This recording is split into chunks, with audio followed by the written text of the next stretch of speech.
Being in a marriage or a long-term relationship with somebody who's severely avoidant is one of the loneliest places that you can ever be. Sure, you have a relationship, but there's no physical intimacy virtually whatsoever. There's no flirtation. There's no emotional intimacy. You're just like roommates. And it can feel very, very depressing, because no matter how hard you try to bring this person into the relationship back in a romantic capacity, they always stonewall and find reasons as to why they're not in the mood, or they just don't want to, or this or that. And no matter how hard you try, they just pull away, distance, pull away. In these situations, it's often the case that the avoidant actually has a lot of resentment built up against you, but they've never communicated this to you. They've never told you whatsoever, because avoidants fear communication because they associate it with rejection and abandonment. This goes back to childhood. Not only were they emotionally neglected by their parents or caretakers, they routinely had their feelings dismissed, completely outright rejected. The message was sent loud and clear: your emotions aren't welcome here. So they learned that nobody wants to hear their feelings, and it leads to conflict, it leads to rejection, and perhaps even abandonment. So when you're doing things that they don't like, or if there's a want or need of theirs that isn't being addressed, they're likely to just bottle it up and not tell you. The problem is, this leads to resentment over time. And that resentment will cause them to pull away, because that's what they do when they get triggered. They shut down, suppress emotions, they deactivate, and they detach. And you might ask them if everything's okay, and they'll tell you everything's fine. But you see the difference. This person is withdrawn from you. Physical intimacy is non-existent. There's just no romance, and no matter how hard you try, they're just keeping you at an arm's length. But chances are, inside, they're resenting you. The problem is, this resentment eventually leads up to an abrupt discard in many cases. When that resentment reaches the breaking point, then they're done. They're throwing you out, and you feel like as if you never matter. But the thing is, you're blindsided. It's not blindsiding to them.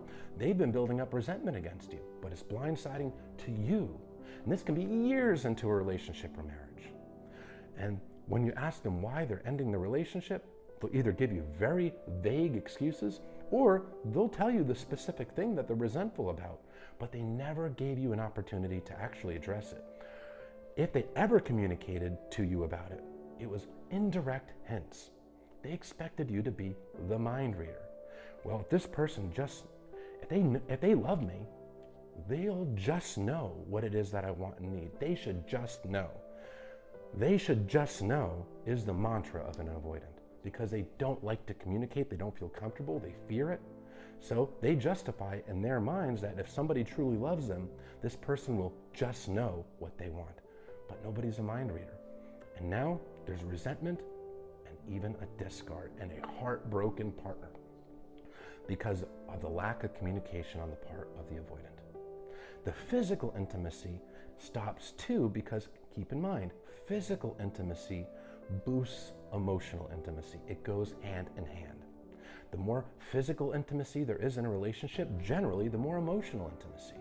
When an avoidant is triggered, well, they look to create emotional distance. That's how they feel safe, by creating emotional distance between themselves and their partner. Is how they protect themselves. They learn this from childhood, because they learned emotional closeness isn't safe.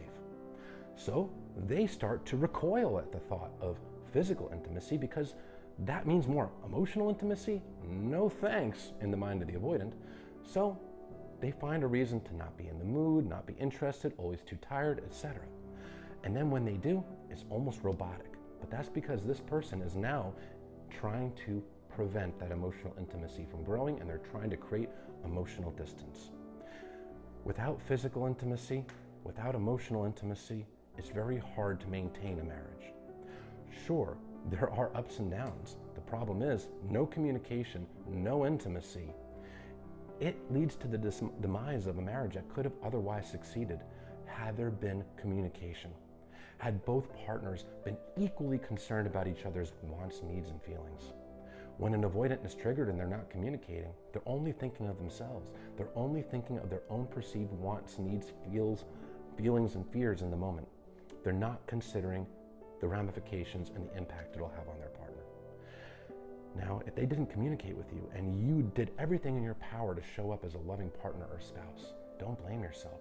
You're not responsible for their childhood attachment wounds, and you didn't force them to not communicate. It's a painful experience, and it can happen years into a marriage, an abrupt discard. It's very, very painful, and have some self-compassion because you didn't deserve it. You wouldn't have done it to them.